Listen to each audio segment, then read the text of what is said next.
Are you ready to set sail? Welcome aboard the SS Daydream. I'm your captain. My crew and I are here to take you on an adventure across the tides of time and emotion to help you get ready for bed. First, we're off to visit our friend the narwhal, who has so much energy she could power a city. She's busy chasing butterflies and making daisy chains, but it's getting late, so we need to start our journey back home. When the narwhal stops to rest, she notices her flurry of activity has left her surroundings in a mess. And although she feels a pang of guilt, she just can't muster up the energy to clean. I'm too tired, she says, with a sigh. Oh bother, says the narwhal. It looks like I won't get any sleep tonight. Her dreams will have to wait.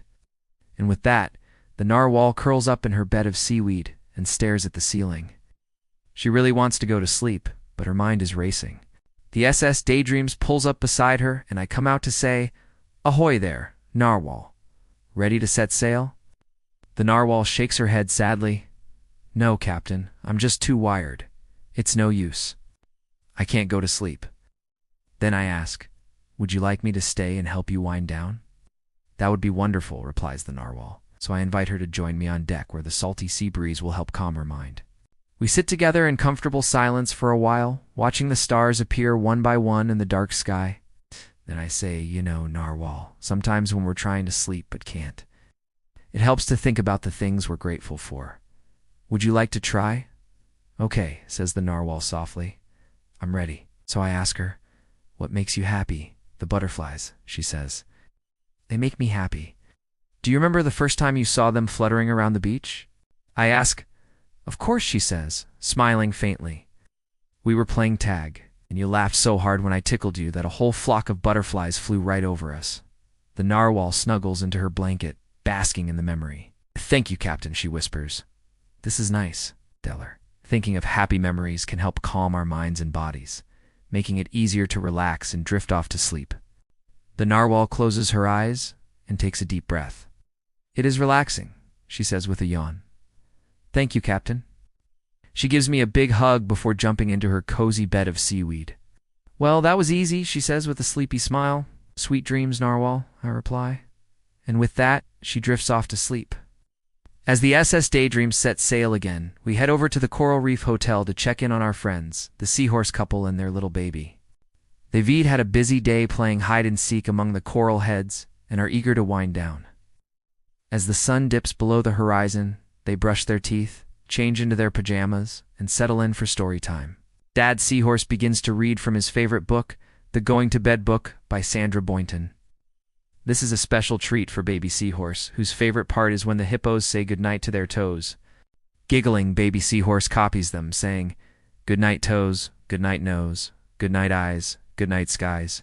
But then he suddenly pauses. He can't find his favorite stuffed animal, Sir Reginald the crab.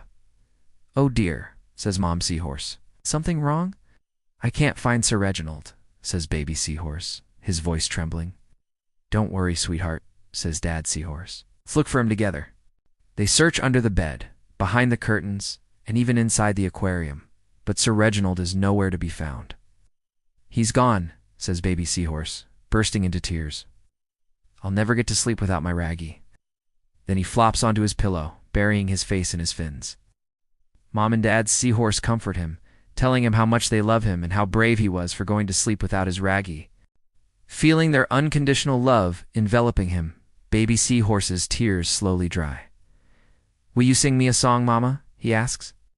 Mom Seahorse happily obliges, singing one of his favorite songs until he falls fast asleep. Dad Seahorse joins in, and soon the whole family is fast asleep, dreaming sweet dreams. We drop anchor at the next stop on our journey. The SS Daydreams is here to pick up the octopus who's been waiting for us on the shore. She's had a busy day playing with her friends. Now her arms are aching from holding on to the buoys and ladders during their games. She tries to hang on to one last game, but her eyelids are getting droopy, and she knows it's time for bed. With a sigh, she waves goodbye to her friends and starts to walk home. On the way, she passes a field of colorful anemones, and their swaying motions lull her into a light doze. She stumbles forward, almost toppling over, but steadies herself and continues on. The journey seems endless, and the octopus longs for the comfort of her cozy cave. Just when she thinks she can't go on, the SS Daydreams comes into view, and I call out to her. Ahoy there, octopus. Come aboard. It's time to go home. She gratefully climbs aboard and snuggles into a pile of soft kelp. Thank you, Captain, she says. My arms are so tired. Will you help me get home? Of course, I reply. So I steer the ship through the calm waters as she rests her head on my knee. Being tired after a long day of play is a sign that you've had lots of fun, say? And there's nothing wrong with needing rest. The octopus sighs contently. That's true, she says. I feel much better already. Then she closes her eyes and drifts off to sleep, and I carry her gently to her den, tucking her in with a smile. Sleep tight, octopus, I whisper. And with that, I leave her to her dreams. Once the octopus is safely tucked into her den, the SS Daydreams drops anchor for the night. As I turn off the ship's lights and settle in for bed, I reflect on another wonderful day spent with my friends. Even though we all get tired and want to give up sometimes, there is always comfort in knowing you have a place to go and people who care about you when the day is done. The ocean may be rough and unpredictable during the day, but as the moon takes its place among the stars, the tides of emotion grow calm, and that's okay. It's normal to feel tired, overwhelmed, or scared sometimes. What matters most is having a routine to help you feel grounded and safe. That's why I love taking care of my friends and helping them get ready for bed. It's not always easy, but seeing them happy and healthy gives me purpose and joy. I may be just a simple captain, but guiding these wonderful creatures to dreamland brings a richness to my life that's more valuable than any treasure. And as the gentle rocking of the ship lulls me to sleep, I know that even though our adventures may seem never-ending, there's solace in the steady rhythm of day and night. We hope you enjoyed coming along with us on this adventure. If you liked this story, don't forget to show us some love by liking this video. Why not share it with a friend too? Your support means everything to us. Thank you for joining us on this journey, and we'll see you next time.